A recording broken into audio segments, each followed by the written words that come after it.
Ayer fue miércoles negro en los mercados, en las condiciones económicas.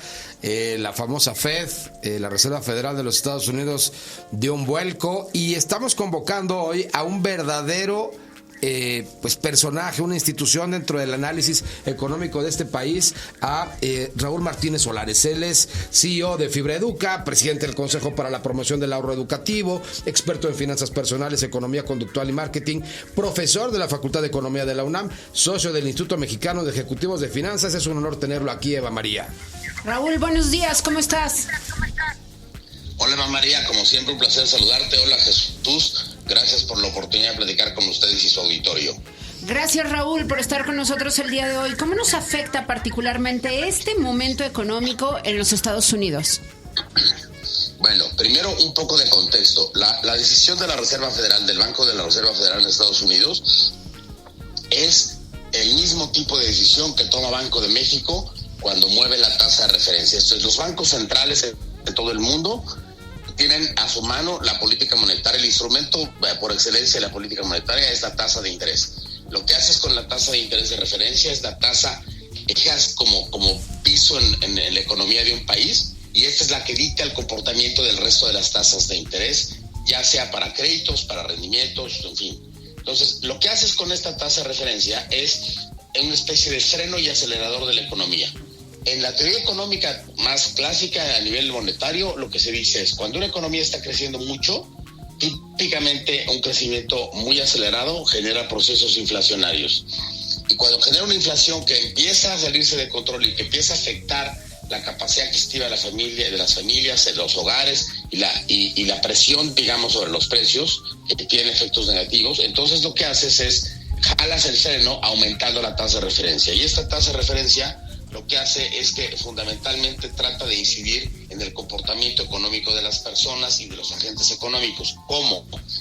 Cuando subes la tasa de referencia, lo que haces es varios procesos. Uno, el primero es encareces el crédito. Sí. En teoría, en ese momento el crédito se va a hacer más caro, y entonces las personas en general van a gastar menos. ¿Por qué? Porque les cuesta más gastar con tarjeta de crédito. Pensemos sobre todo en economías norteamericanas que tienen una alta carga del consumo realizada con tarjeta de crédito. Entonces, si me cuesta más gastar en mi tarjeta de crédito, entonces bajo mi consumo.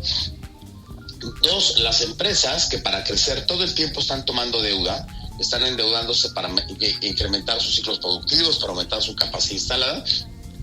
Cuando suben las tasas de interés, dejan de contratar crédito y disminuyen su capacidad productiva.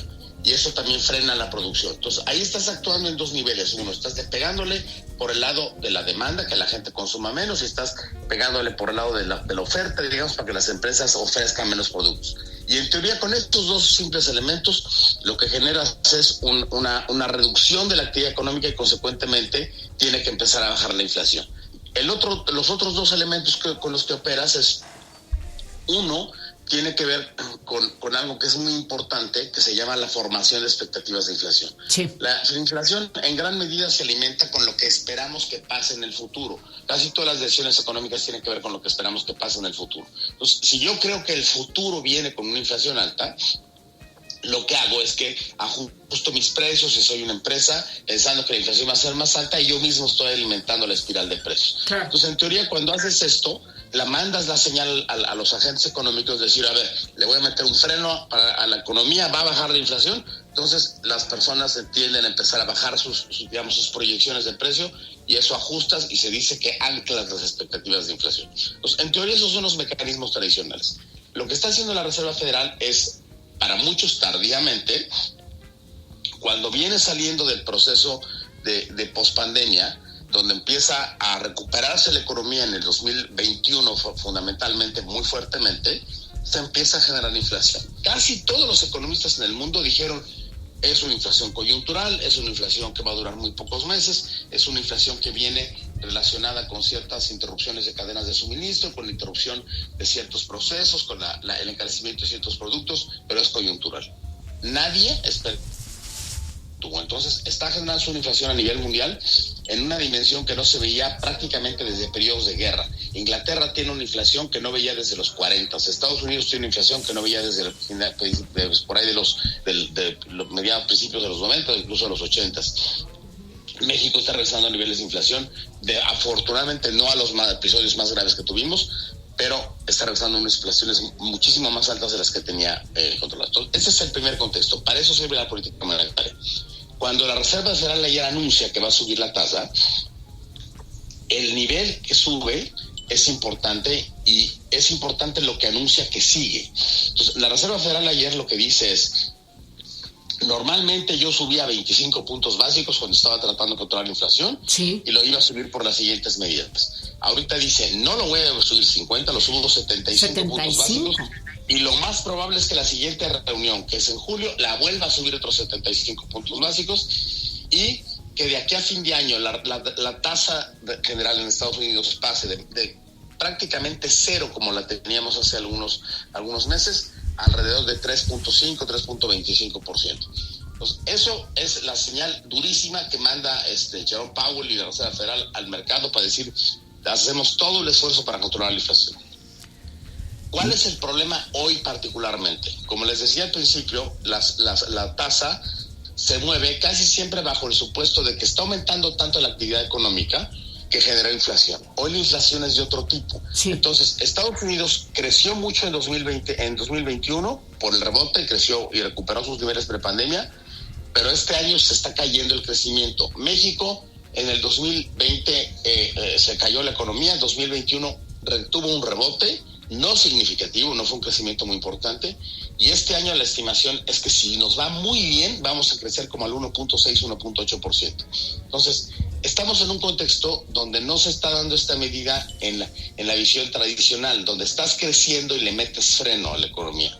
Estamos tratando de controlar la inflación en un momento donde además hay bajo crecimiento económico. Entonces, el riesgo hoy que se presenta es algo que se conoce como estagflación o estagflación, que es que tengas inflaciones muy altas sin crecimiento económico. Y eso genera una serie de desequilibrios a nivel de las familias, de las economías, muy grave. México típicamente sigue su ciclo de tasas a la economía de Estados Unidos. Si la economía de Estados Unidos sube su tasa, México sube su tasa. Pero últimamente es nada desincronizada. México se adelantó a subir la tasa precisamente para defender la presión que el tipo de cambio tiene sobre los precios en México. Entonces, un poco, también, perdón por la explicación, un poco como de clase, pero es que resulta a veces un poco confuso.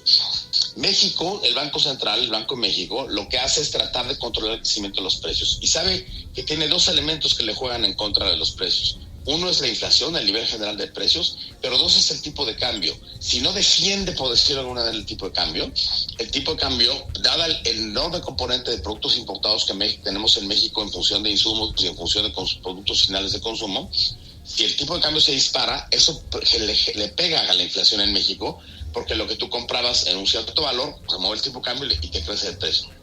Entonces, anticipó antes la subida de la tasa de referencia, y hoy lo que está haciendo es una mezcla entre subirse cuando ellos creen que hay peligro y además acompañar a la Reserva Federal.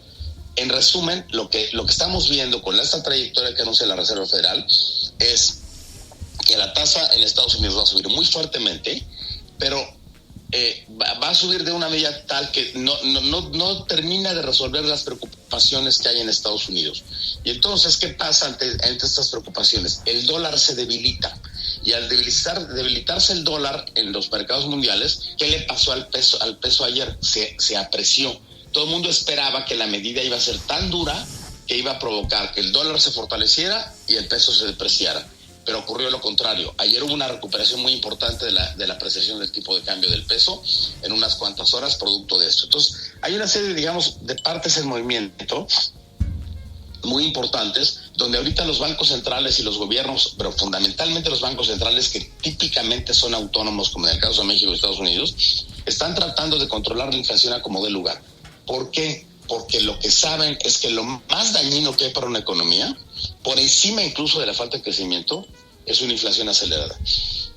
Hay quien dice, no, es preferible tragarse la inflación y crecer un poco. Es una posición, digamos, un poco corta de miras, porque la inflación tiene un efecto absolutamente devastador sobre los hogares o los ingresos de los hogares, y típicamente lastima más a los hogares de menores nivel de ingreso. Se dice que la inflación es el impuesto más regresivo porque afecta a los que menos tienen. Si nos vamos al detalle de la inflación, en México hoy la inflación anda ahora sobre 7.5, 7.4%.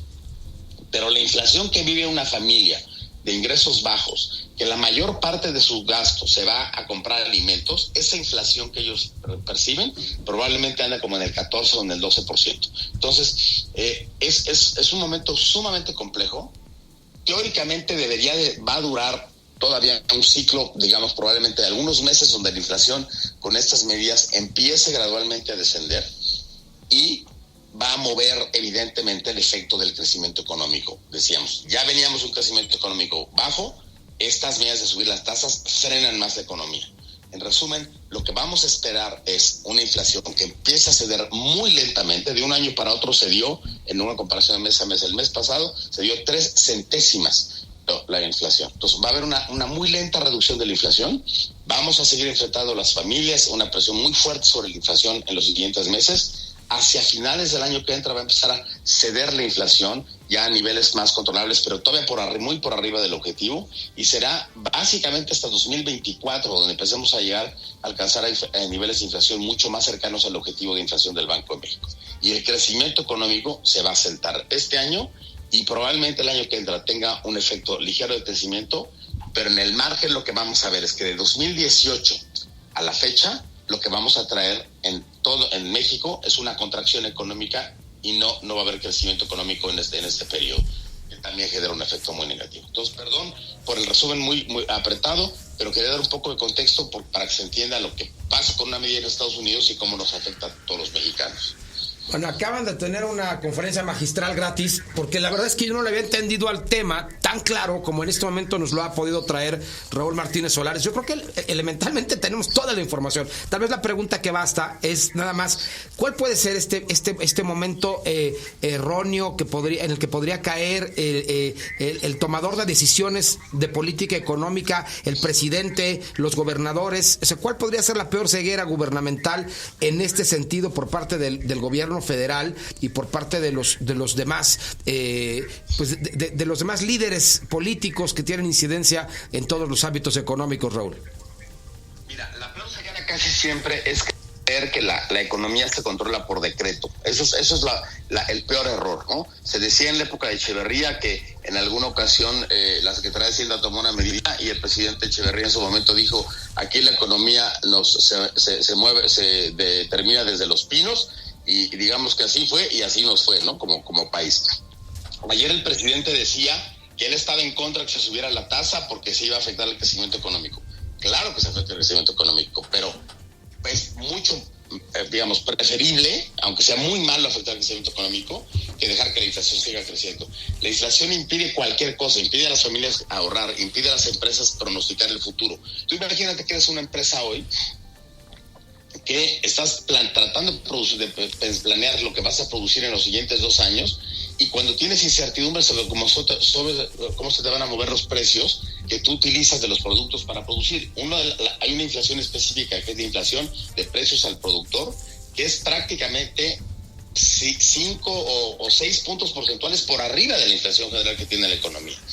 Hay que pensar, por ejemplo, en los hogares. Hay 2 inflaciones que se miden. Una que se llama la inflación general, que es una canasta de productos. A veces se piensa que es una canasta básica, no, es una medición de la canasta promedio que compran los hogares. Ahí incluye telefonía celular, boletos de cine, todo se pondera y eso es lo que vas midiendo.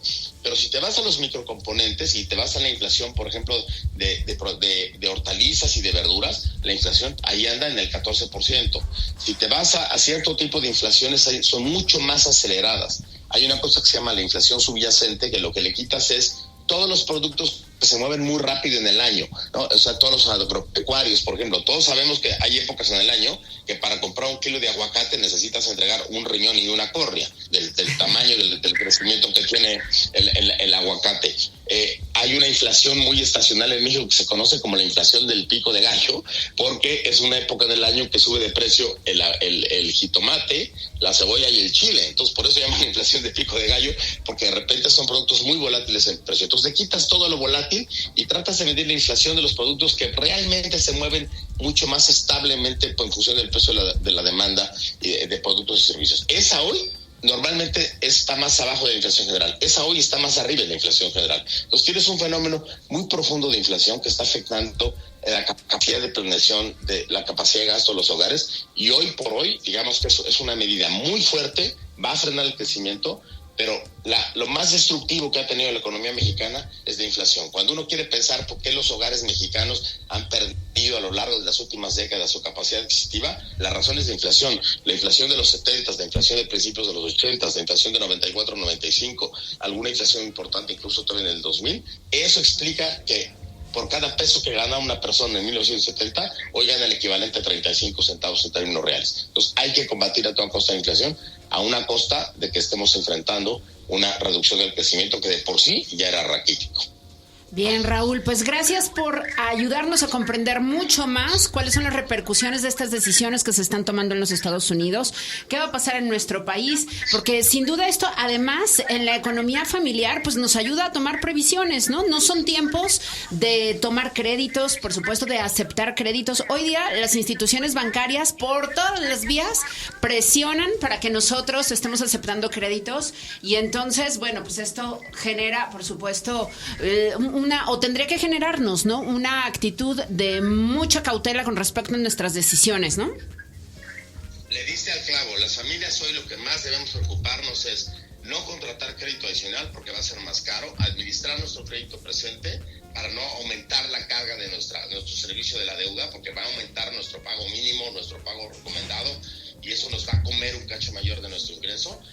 Y utilizar todas las herramientas que tenemos disponibles hoy, afortunadamente, a partir de la tecnología, para comparar. O sea, hoy tienes plataformas que te permiten comparar si vas a comprar tu pan o si vas a comprar tu jamón, en dónde lo compras, si lo puedes comprar en línea o puedes ir a la tienda sabiendo dónde está más barato ese día, porque cualquier reducción que tengas en los precios por las decisiones que tomes de consumo te van a ayudar a que sortees mejor esta etapa tan difícil de inflación. Bien, te mandamos un abrazo, Raúl. Muchas gracias Raúl, por estar con nosotros hoy. Gracias a ti, Eva María, gracias Jesús, como siempre un placer y un privilegio participar con ustedes y tener la oportunidad con un granito de arena de ayudarle al público a entender los procesos complicados que a nivel económico estamos enfrentando. Sensacional, gracias por todo, Raúl. Gracias a ustedes, hasta luego. Hasta pronto.